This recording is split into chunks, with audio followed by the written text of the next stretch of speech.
The accusation hit me like a punch I didn't see coming.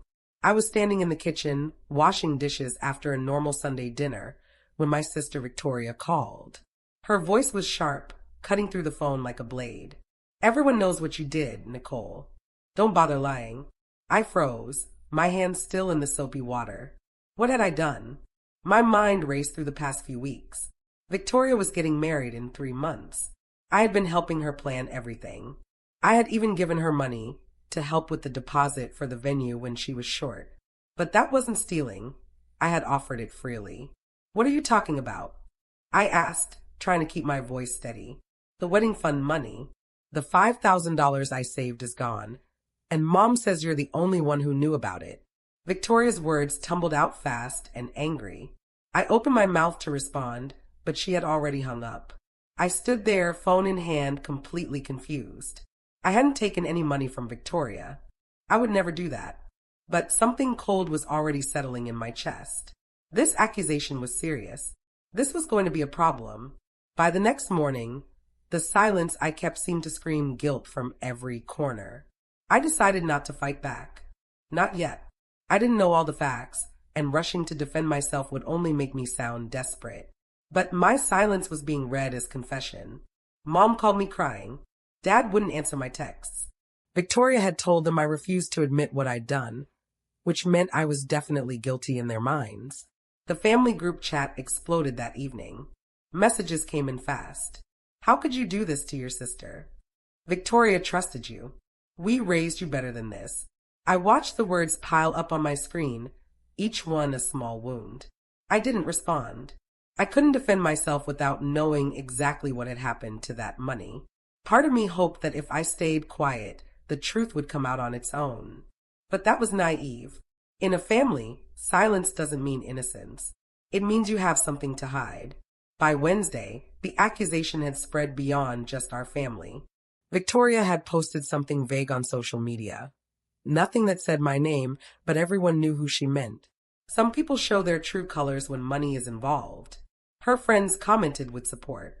People I had known my whole life were suddenly questioning whether they really knew me.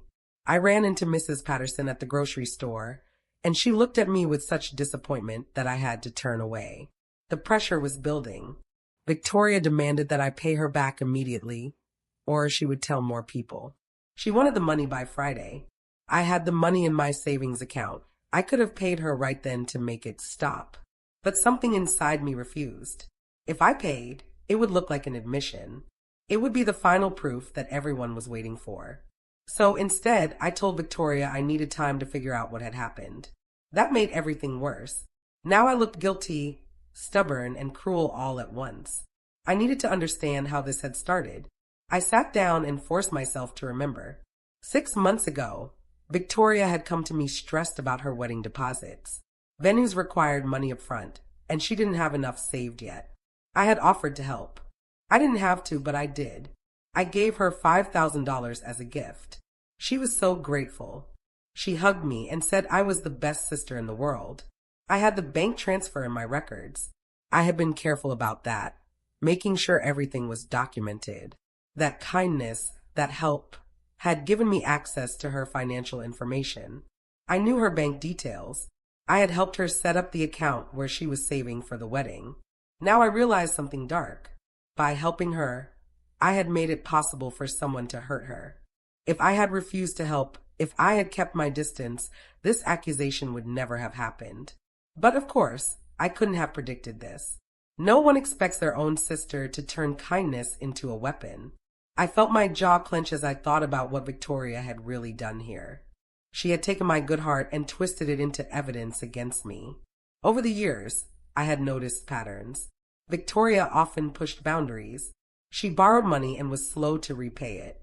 She had asked to use my car once and returned it on empty with a scratch on the bumper. She borrowed my clothes and forgot to return them. These were small things, but they added up. They painted a picture of someone who didn't respect other people's things or sacrifices. I had always let it slide because she was my sister. I loved her, but now I wondered if I had been too generous. Had I taught her that taking from me was acceptable? The thought made me angry. All those moments came rushing back. All the times I had said yes when I should have said no. All the times I had let her hurt me because I was afraid of confrontation. I realized now that I had created the perfect setup for her to blame me for something she had likely done herself. The money was gone from her account.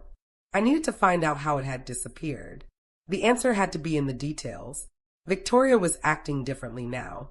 She was enjoying the support she was getting from our family and friends. I could tell from her posts on social media. People were taking her side, offering her sympathy, telling her how brave she was for speaking up. She was eating up every moment of attention. In her mind, she had already won. She had successfully turned everyone against me. She didn't think I would fight back. She probably assumed I would eventually just give her the money and apologize. I could see her arrogance growing. She started saying things like Nicole always was selfish and I should have seen this coming. She was rewriting history, painting herself as the victim of my character flaws. She was comfortable. She was confident. She had no idea that I was quietly gathering information, piece by piece. She had made a mistake, and she didn't even know it yet. The thought gave me a small, cold sense of purpose. I made a quiet decision in my apartment that night. I wasn't going to argue with Victoria or my family. I wasn't going to cry or beg them to believe me. I wasn't going to pay the money just to make it stop. Instead, I was going to find the truth and let it speak for itself. That was the real power here. Not anger, not revenge, just facts. I started going through every document I had. Bank statements, emails, text messages, screenshots. I organized them by date. I created a timeline of every conversation I had with Victoria about money. The truth was going to be in the details. I could feel it. Someone had taken that money. It might have been Victoria herself. It might have been someone else. But there was a digital trail somewhere. Money doesn't just disappear. Every withdrawal leaves a mark. Every transfer can be traced. I just had to be patient and look carefully. That night, I didn't sleep. I sat at my desk with my laptop open, going through months of information. And then I found something that made my heart skip. I found the first piece of the puzzle in an old email.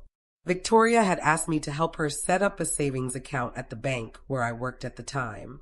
I had done it as a favor, and she had given me access to help her manage the account while she was busy with wedding planning. I had removed myself from the account months ago, but the bank still had records of every access point. I called the bank and asked them to pull up the full statement from the past year. They sent me the information via secure email. Looking at that statement, my breath caught. There were transfers I didn't recognize. Money had been moved out of the account multiple times, but not from Victoria's card. These were internal transfers to another account, an account I had never heard of. I checked the dates. They matched up perfectly with times when Victoria would have had the account access. But there was something else too. One of the transfers had a note attached. It said for Justin. Justin was Victoria's fiancé. Suddenly, pieces were starting to fit together. I dug deeper. The transfers showed a clear pattern. Over the past 3 months, money had been leaving Victoria's wedding fund account regularly. Not all at once. That would have been too obvious. But in smaller amounts, 500 here, 800 there. Each withdrawal went to the same external account. I traced that account number through some research. It belonged to a business. Justin's business. He was trying to start a restaurant with some friends, and apparently he was using Victoria's wedding money to fund it. The timeline was stunning. Victoria had saved $5,000. Over the past 3 months, 4,000 of it had been transferred to Justin's account. The remaining 1,000 was what was left. Victoria had discovered the missing money, and instead of admitting that her fiancé was taking her savings without permission, she had blamed me. It wasn't just a lie. It was a calculated move to shift suspicion away from the person she actually wanted to protect. I needed a witness. I couldn't just bring a bunch of bank statements to my family and expect them to believe me. They were already convinced I was guilty. I needed someone neutral, someone who could confirm what the numbers actually meant. I called my old supervisor at the bank, Mr. Patterson. He had retired 2 years ago, but we stayed in touch. I explained the situation carefully. I didn't tell him I suspected Victoria. I just asked him to look at some account statements and tell me what they meant. He studied the documents I sent him. 2 days later, he called me back. Nicole, these transfers are very unusual. Whoever had access to that account made regular withdrawals to a business account. That's not normal saving behavior. That's more like someone funneling money out. I asked him if he would be willing to write down what he saw in a formal statement. He agreed immediately. Whatever's going on, the truth matters. I'll help. I felt relief wash over me. Now I had someone who could back up what the numbers showed. Victoria was getting impatient. She demanded that I meet her and our parents at their house on Saturday afternoon. It was a setup for a confrontation. She wanted to corner me, force me to admit my guilt, and have witnesses to my confession. What she didn't know was that I was ready. I had printed out every document. I had organized them neatly. I had Mr. Patterson's written statement. I had nothing to hide anymore because I had nothing to do with the missing money. The week crawled by slowly. Every day, more family members called asking what was wrong with me, why I wouldn't just apologize and fix things. My grandmother even texted me to say I was breaking her heart. I didn't respond to any of them. I just kept checking my files, making sure everything was perfect. I wanted to present this information calmly and clearly. I wanted the facts to speak louder than any emotion. I wanted them to see that I had been innocent all along. Saturday morning arrived cold and gray. I dressed carefully in clothes that made me feel confident and strong. I packed my documents into a folder and checked them one more time. Timeline of all transfers, bank statements, the account routing information, Mr. Patterson's official statement, screenshots of the original messages where Victoria asked me for help setting up the account. Everything was documented. Everything was clear. I had spent the past week preparing for this moment, and I was ready. Driving to my parents' house, I felt surprisingly calm. This was my moment to take back my reputation, not by fighting or yelling or defending myself emotionally, but by showing them the truth, by being patient and methodical, by refusing to let a lie become a narrative. I parked in the driveway and sat for a moment before going inside. I took a deep breath. I had been silent for long enough. Today, the numbers would speak instead. I walked into the living room where my parents, Victoria, and Justin were all waiting. My parents looked tired and sad. Victoria looked confident and angry. Justin looked nervous. That nervousness told me everything I needed to know. He knew this was about him. He knew what he had done. The moment I saw his face, I was sure. Victoria hadn't even told my parents the real reason the money was gone. She had just blamed me and let Justin hide in the background. I sat down across from them all without saying hello. I opened my folder slowly and deliberately. Before anyone speaks, I need to show you something, I said, my voice steady and quiet. I've been quiet this whole week because I was gathering facts. I didn't take Victoria's money, but I know what happened to it, and I have proof. I laid out the bank statements. I showed them the transfers. I explained the dates and the amounts. Then I handed them Mr. Patterson's statement, which explained what the document patterns meant. The room changed when they saw the evidence. My mother's eyes widened. My father leaned forward to look more carefully. Victoria's face went pale. Justin started to stand up, but my father put his hand up to stop him. "Sit down," Dad said quietly. It was the kind of voice that didn't allow argument. I continued calmly, pointing to each transfer, explaining how much money had gone where and when. I showed them the account information that proved the money had been sent to Justin's business. I didn't yell. I didn't cry. I didn't accuse. I just presented the facts and let them land. Victoria opened her mouth to speak, but nothing came out. She looked at Justin and he wouldn't meet her eyes. That was the moment when everything shifted.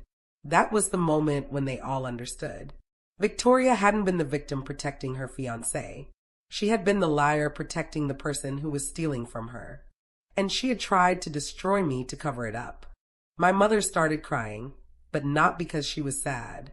She was crying because she understood what she had done to me. She had believed Victoria without question. She had called me selfish. She had texted horrible things in the family chat. Now she could see it was all a lie.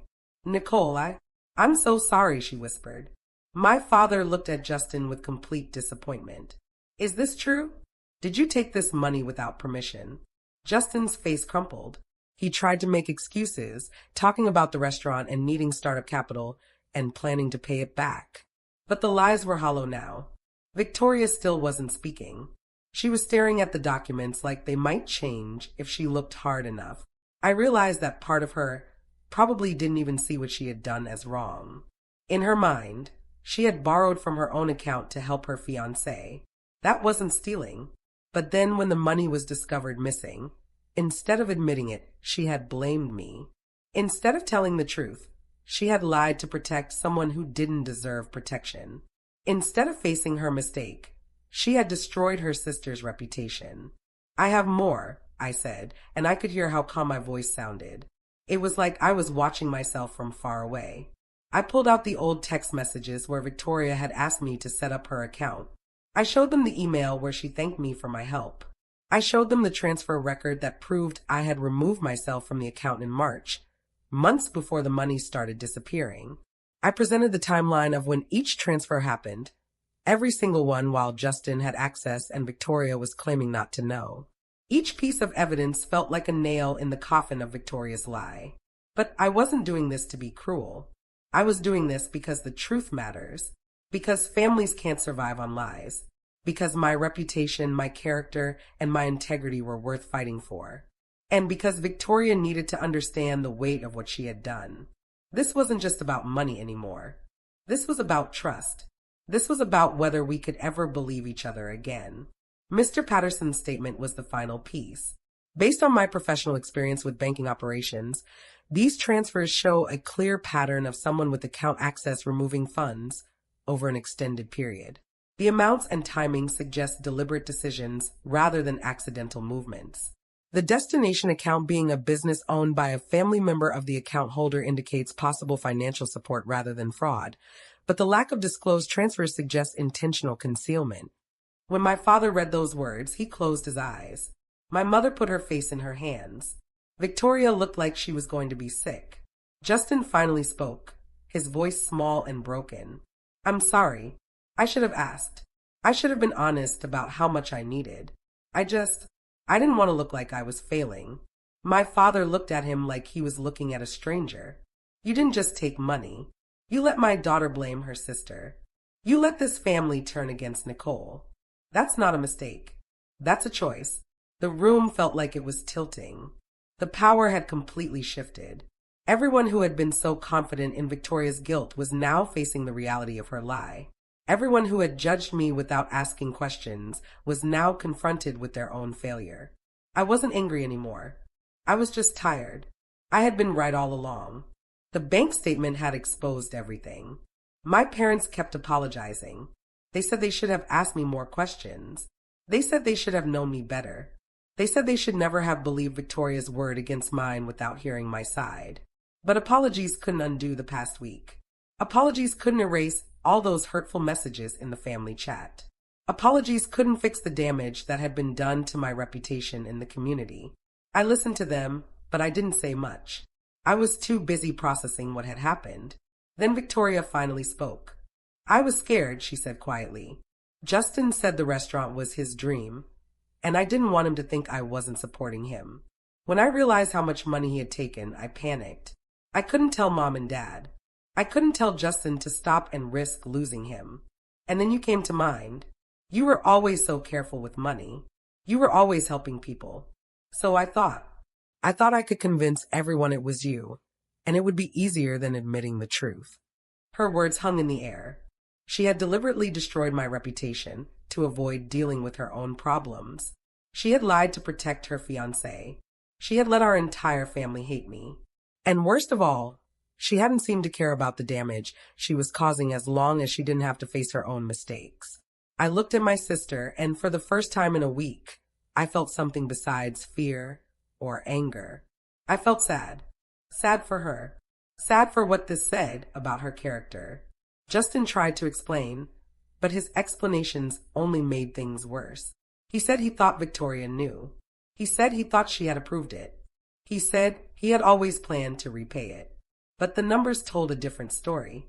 For $1,000 taken over 3 months with no discussion, no permission, no plan for repayment. He wasn't a victim of circumstances. He was someone who had stolen from his future wife and let her sister take the blame. My father stood up. I think you both need to leave. We need some time as a family. Justin and Victoria left without arguing. They understood there was nothing left to say. Once they were gone, the house felt very quiet. My parents sat on the couch, and I sat in the chair across from them. We didn't speak for a long time. There was too much to process. Too much had changed in the past hour. What do you need from us? My father finally asked. It was such a simple question, but it meant everything. He was asking what he could do to make this right. I thought about it carefully. I need you to understand that this can't just be fixed with apologies. I need you to think about why you believe Victoria instead of asking me first. I need you to understand what you did to me this week. And I need time to figure out if I can trust you again. My mother cried harder when I said that, but I wasn't trying to be cruel. I was just being honest. They had hurt me deeply. They had chosen to believe the worst about me without evidence.